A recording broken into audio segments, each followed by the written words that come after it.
I'm the person who never thought I would be in this chair. I started off life graduating from high school with a 2.313. And I want to share that because it's not where you start, it's how you finish. I went on to complete a couple of degrees in aerospace engineering, worked at NASA, and was determined to create a company that can inspire and uplift others to live the biggest life possible.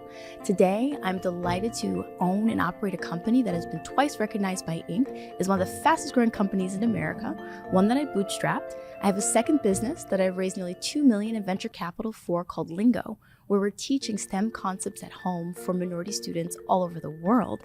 And thirdly, I'm even defying the expectations I placed on myself now by heading to space with Blue Origin.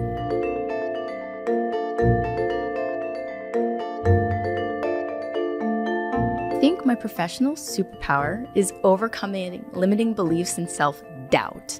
At every point in time in my career, I was faced with, you can't or you shouldn't, or how dare you?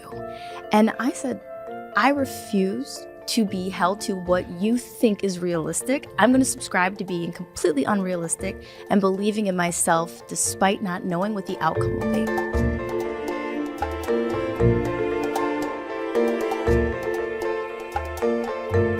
Well, to be honest, at first, I just made it up.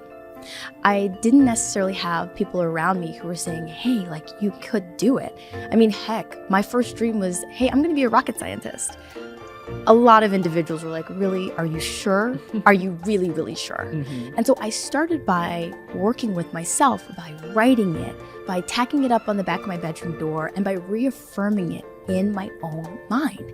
And once I was able to capture how I wanted to be seen and institute that in practices every single day, I could change how not only I felt about myself, but how the world perceived me.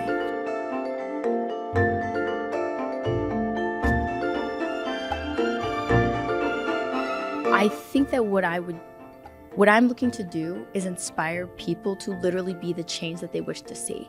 So I find that a lot of times people subscribe to this idea that they're going to go and they're going to use their brilliance to impact the trajectory of these big companies, many of whom already have established ways of doing business.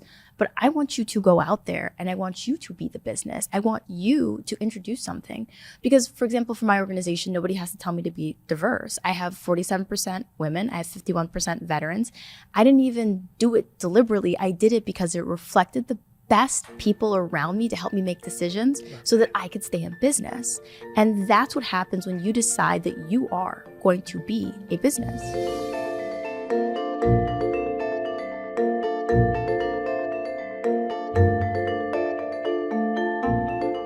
One of the lessons that I learned was to always sit at the table. I felt oftentimes in life as though I did not have enough faith in my own self. And so I would go into rooms and unconsciously I would sit in the side or in the back.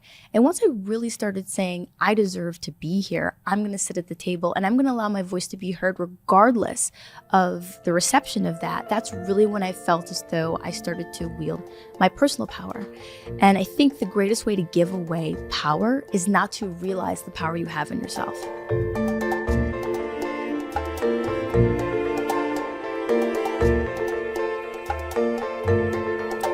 I like to use my power to empower others.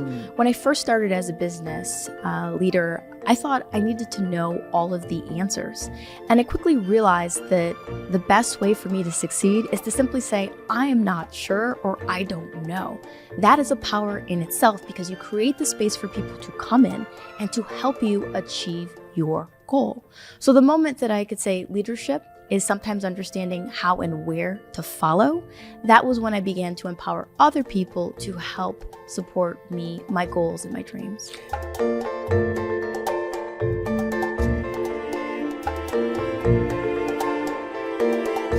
The advice that I would give is that you are greater and more powerful than you could ever even imagine. Do not doubt yourself for one day.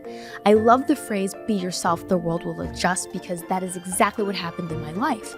I decided that I was going to stay true to who I am. I was going to live authentically, and I wanted to have an organization that represented how I wanted to experience life. And while initially people thought, I don't know if she can do that, today, I'm looking back on over a decade and people are actually saying you were ahead of your time, right? Oftentimes when you have the great idea, it's not popular.